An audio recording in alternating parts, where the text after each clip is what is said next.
gang of killers. I tell them I was never a fan of Ayn Rand, but the old hypocrite got that one right. And if there was a moral or lesson in Caitlin's death, I'm too thick to see it. If you want to make sense of this world, don't come to me for answers. I'm fresh out. I stand on the high bluff over the river most every day, trying and failing to piece my life back together as winter changes to spring and my father's murder trial approaches. Dad's being held in protective custody in Louisiana by the FBI. He wasn't allowed to cross into Mississippi to attend Caitlin's funeral. I'm told he beat his arthritic hands against the bars of his cell when he got word that Sheriff Billy Bird would jail him in Natchez if he crossed the river. Beat them until he broke some bones in his right wrist. I don't know for sure. I haven't spoken to him since Caitlin died. Forrest Knox is buried on family land, the former Valhalla hunting camp. Last week, I parked my car on the shoulder of Highway 61 and hiked in alone, my pistol in my right hand, and searched among deep tire ruts and FBI evidence markers until I found the gravestone. Forrest's marker bore a chiseled Confederate battle flag, which was a desecration of that banner, and also the words unflagging devotion. I stood there a while, sick deep in my guts, only then realizing that I'd been hoping to cross paths with Forrest's uncle, Snake. After a while, I kicked over the stone, dropped to my knees, and used the butt of my gun to smash the chiseled flag as best I could. All I managed to do was chip a few stars off it. Heaving for breath, I got to my feet and fired 5 bullets against the granite slab, which did the job. Then I pissed on the grave. A good long piss that steamed in the cold and muddied the earth, and walked back out to the highway.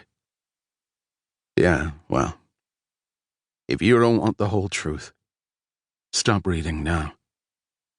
If you go on, don't say I didn't warn you. Chapter 1. For the past few weeks, I've been writing as a strategy for staying sane. Strange to admit, but there it is. Since Caitlin's death, I've been having trouble with some of the basic principles of existence, like time, chronology. To be frank, I don't have it in me to describe the events that constitute the immediate fallout of her death, or of my father's arrest for murder. You should probably read a couple of articles from the Natchez Examiner, Caitlin's old newspaper.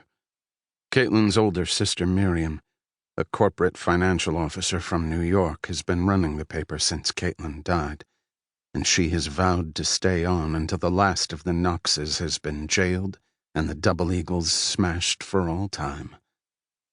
I'm not sure Miriam Masters realizes how long that could be. The 2 articles below were written by Keisha Harvin, a 25-year-old black reporter from Alabama who's been hounding the Double Eagles like a fury incarnate. Caitlin hired Keisha from another Masters paper only 2 days before she was killed. Fittingly, for the past 8 weeks, Keisha has been living across the street from Annie and me, in Caitlin's old house. I don't think she sleeps much, nor does she pull any punches, no matter who she's writing about. My father has suffered in her stories, as he should, and through Keisha's writing, the Knox family has become a national symbol of the most atavistic and depraved instincts in the American character. More than once I've tried to persuade Keisha to pull back a little and think about her safety.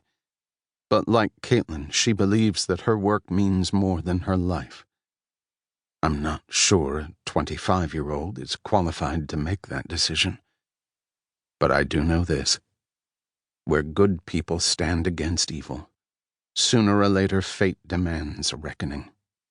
When that day comes, I hope I'm close enough to Keisha Harvin to do some good.